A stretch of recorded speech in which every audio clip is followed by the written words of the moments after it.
بلندایی که به آن صعود می کنیم. اماندا گورمن. آنگاه که هنگام آن فرا رسد از خویش می پرسیم در این سایه بی پایان به کجا نوری توانیم یافت. شکستی را که بر دوش می کشیم، دریایی که باید آن را در نبر بینیم.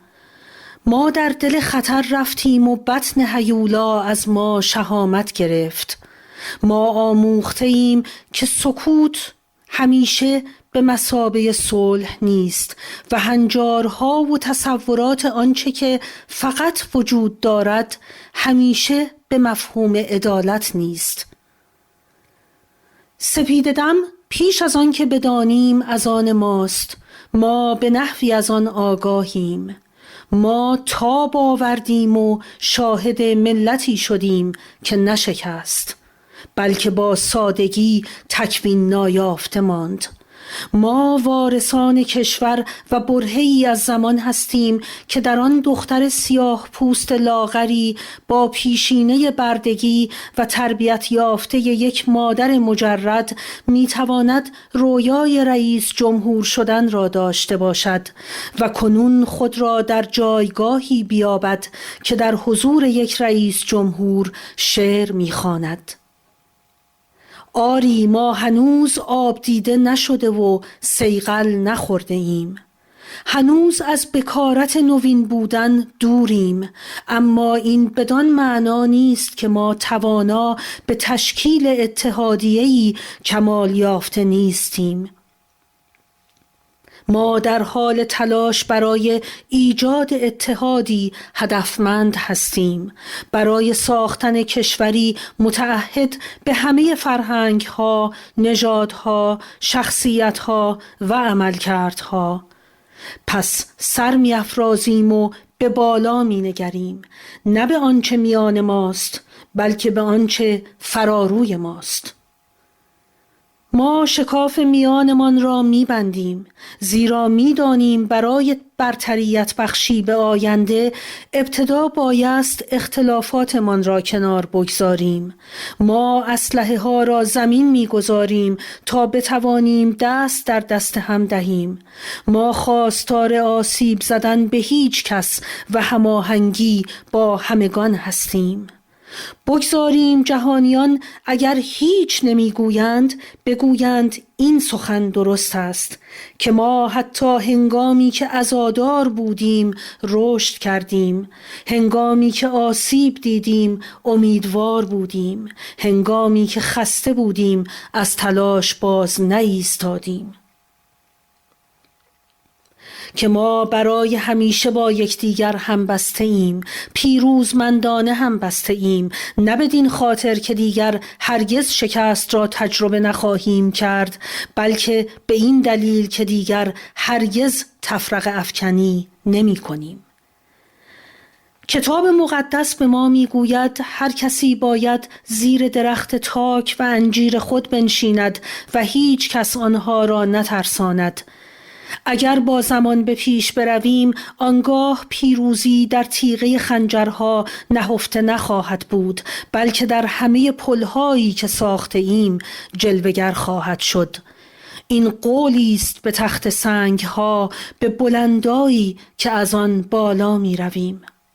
فقط اگر جرأت کنیم به این دلیل است که مفهوم آمریکایی بودن چیزی بیش از غروری است که میراث ماست، گذشته است که ما بدان قدم می نهیم و آن را بهبودی می بخشیم. ما فرمانروایی قدرتی را دیدیم که به جای ارائه کردن و معرفی ملت ما به جهانیان می توانست آن را در هم بشکند، می توانست کشورمان را نابود کند، حتی به بهای غیبت دموکراسی. تلاشی که داشت جامعه عمل می پوشید. اما اگرچه دموکراسی در دوره‌هایی دچار تأخیر می شود، اما هرگز نمی توان آن را برای همیشه شکست داد. ما به این حقیقت، به این باور اعتماد داریم. در حالی که چشمان ما به آینده دوخته است، چشمان تاریخ به ما دوخته است. این دوره مبدأ رهایی و بازسازی است که در آغاز آن هراسان بودیم. ما آمادگی آن را نداشتیم و باور نمی کردیم که وارث چنین ساعات وحشتناکی باشیم، اما در آن ساعات توان نوشتن فصل جدیدی را یافتیم تا امید و لبخند را به خودمان بازگردانیم. بنابراین در حالی که پیش از این پرسیدیم چگونه میتوان بر فاجعه پیروز شد، حال میاندیشیم چگونه فاجعه احتمالاً میتواند بر ما پیروز شود. ما به آنچه پیش از این بود باز نمیگردیم، بلکه به سوی آنچه میبایست باشد حرکت خواهیم کرد. کشوری که زخمی شده است اما بهبود مییابد، خیراندیش است اما جسور، بیباک است ولی آزاده. ما به گذشته باز نمیگردیم یا از ترس دچار وقفه نمیشویم، زیرا میدانیم انفعال و سستی ما چونان میراثی برای نسل آینده خواهد بود. افتضاحاتی که ما به بار میآوریم باری بر دوش آنان خواهد شد. اما یک چیز قطعی است: اگر ما رحمت را با قدرت تلفیق دهیم و توانایی را با حق، عشق میراث ما خواهد شد، میراثی که زندگی فرزندانمان را دگرگونی میبخشد. پس بیایید برای نسل آینده کشوری را بر جای بگذاریم بهتر از آنچه نسل پیش برای ما به یادگار گذاشت. با هر نفس بریده برخاسته از سینه من از این جهان زخمی جهانی شگفت‌انگیز را خواهیم رویاند. ما از تپه‌های زرین مغرب زمین برخواهیم خاست. ما از بلندی‌های بادگیر شمال شرقی برخواهیم خاست، آنجا که پیشینیان ما برای نخستین بار انقلاب را دیدند. ما از شهرهای حاشیه دریاچه‌های ایالت‌های غرب میانه برخواهیم خاست. ما از جنوب آفتاب خورده برخواهیم خاست. دوباره وطن را می‌سازیم، آشتی می‌کنیم و بهبود می‌یابیم و هر بخش شناخته شده‌ای از فرهنگ ملت ما و هر گوشه‌ای از خاک ما با تکثر و گوناگونی مردم زیبای ما ظهور خواهد کرد، زخم خورده ولی زیبا. هنگامی که آن روز فرا رسد، فروزان و بی‌محابا از سایه بیرون می‌آییم. طلوع فجر نو آنسان شکفته می شود که ما رهایش می کنیم، زیرا هستی نور همیشگی است. تنها اگر ما به اندازه کافی شجاع باشیم که آن را ببینیم، فقط اگر ما شجاعت چنین بودن را داشته باشیم.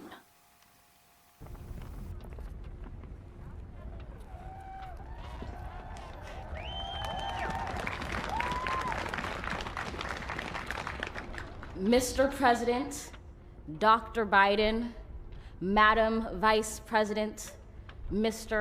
Emhoff, Americans, and the world. When day comes, we ask ourselves, where can we find light in this never-ending shade? The loss we carry, a sea we must wade. We've braved the belly of the beast. We've learned that quiet isn't always peace, in the norms and notions of what just isn't always just is. And yet the dawn is ours before we knew it. Somehow we do it. Somehow we've weathered and witnessed a nation that isn't broken, but simply unfinished. We, the successors of a country and a time where a skinny black girl descended from slaves and raised by a single mother can dream of becoming president, only to find herself reciting for one. And yes, we are far from polished, far from pristine, but that doesn't mean we are striving to form a union that is perfect. We are striving to forge our union with purpose, to compose a country committed to all cultures, colors, characters, and conditions of man. And so we lift our gazes not to what stands between us, but what stands before us. We close the divide because we know to put our future first, we must first put our differences aside. We lay down our arms so we can reach out our arms to one another. We seek harm to none and harmony for all. Let the globe, if nothing else, say this is true. That even as we grieved, we grew, that even as we hurt, we hoped, that even as we tired, we tried, that we'll forever be tied together, victorious, not because we will never again know defeat, but because we will never again sow division. Scripture tells us to envision that everyone shall sit under their own vine and fig tree, and no one shall make them afraid. If we're to live up to our own time, then victory won't lie in the blade, but in all the bridges we've made. That is the promised glade, the hill we climb, if only we dare it, because being American is more than a pride we inherit. It's the past we step into and how we repair it. We've seen a force that would shatter our nation rather than share it, would destroy our country if it meant delaying democracy. And this effort very nearly succeeded. But while democracy can be periodically delayed, it can never be permanently defeated. In this truth, in this faith we trust, for while we have our eyes on the future, history has its eyes on us. This is the era of just redemption. We feared it at its inception. We did not feel prepared to be the heirs of such a terrifying hour, but within it we found the power to author a new chapter, to offer hope and laughter to ourselves. So, while once we asked, how could we possibly prevail over catastrophe? Now we assert, how could catastrophe possibly prevail over us? We will not march back to what was, but move to what shall be, a country that is bruised but whole, benevolent but bold, fierce and free.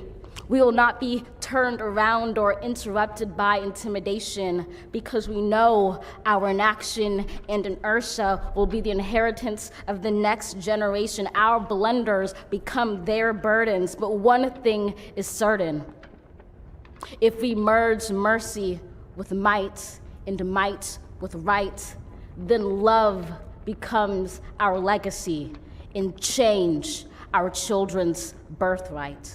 So let us leave behind a country better than the one we were left. With every breath from my bronze-pounded chest, we will raise this wounded world into a wondrous one. We will rise from the gold-limbed hills of the West. We will rise from the wind-swept Northeast, where our forefathers first realized revolution. We will rise from the lake-rimmed cities of the Midwestern states. We will rise from the sun-baked South. We will rebuild, reconcile, and recover in every known nook of our nation, in every corner called our country. Our people, diverse and beautiful, will emerge battered and beautiful. When day comes, we step out of the shade, aflame and unafraid. The new dawn blooms as we free it. For there is always light, if only we're brave enough to see it, if only we're brave enough to be it.